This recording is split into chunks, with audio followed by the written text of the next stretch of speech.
నీ ప్రభు అయిన దేవుడే నీ సమస్యలతో డీల్ చేయబోతున్నాడు. నీ రోగాల్ని ఆయన డీల్ చేయబోతున్నాడు. నీ కుటుంబ సమస్యలతో ఆయన డీల్ చేయబోతున్నాడు.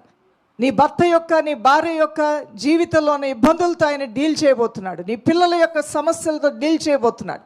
నీ పరిచర్యకు వ్యతిరేకంగా ఉన్నటువంటి పోరాటాలతో నీ దేవుడు డీల్ చేయబోతున్నాడు. అవును, నీకు విరోధముగా ఉన్నటువంటి నీ సమస్యలతో ఆయన డీల్ చేయబోతున్నాడు. తన సొంత మామైనటువంటి లాబానే యాకోబుకి, అంటే పిల్లనిచ్చి పెళ్లి చేసినటువంటి మామే ఒక అల్లుడికి అన్యాయం చేస్తాడా?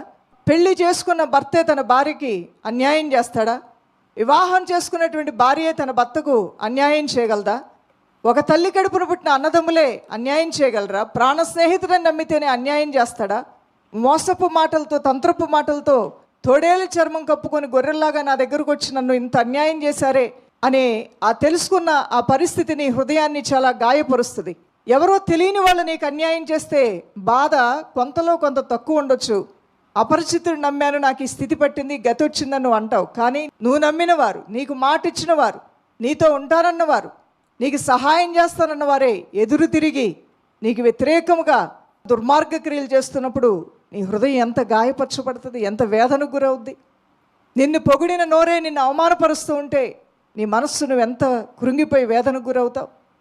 అలాంటి పరిస్థితి గుండానే యాకోబు కూడా వెళ్ళాడు. దైవజనమా, 2 కూతుర్నిచ్చి పెళ్లి చేశాడు లాబాను. 14 సంవత్సరాలు ఒక జీతగాడిలాగా పనిచేశాడు.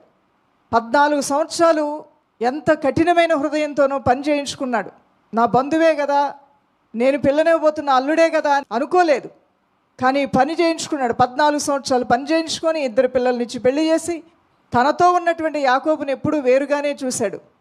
కొంతకాలం తర్వాత 10 మార్లు జీతం మార్చాడు. ఆ తర్వాత ఆయనకి ఒక అసూయ ఆయనలో ప్రారంభమైపోయింది.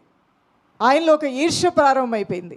తనకు తానుగానే తన కాళ్ళ మీద తాను నిలబడి బ్రతికేస్తున్నాడే, నేను నష్టపోతున్నాను కానీ యాకోబు మాత్రం బాగానే ఉన్నాడు, యాకోబు దేవుడు అతనికి తోడుగా ఉన్నాడే అని చెప్పి యాకోబు మీద విషపు చూపు చూడటం ప్రారంభించాడు. అలాంటప్పుడు ఎంత బాధ, ఎంత దుఃఖకరమైన పరిస్థితి గుండా యాకోబు వెళ్తూ ఉంటాడు. ఏం చేయగలడు? మామను ఏమైనా చేయగలడా? భార్యలను ఏమైనా అనగలడా?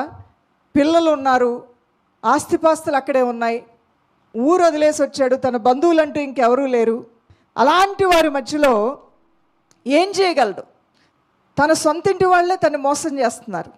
లాబాను మోసం చేశాడు కానీ యాకోబు నమ్ముకున్న దేవుడు సహాయం చేశాడు. మనిషి యొక్క స్వభావానికి దేవుని యొక్క సద్గుణానికి ఉన్న వ్యత్యాసం అదే దైవజనమా.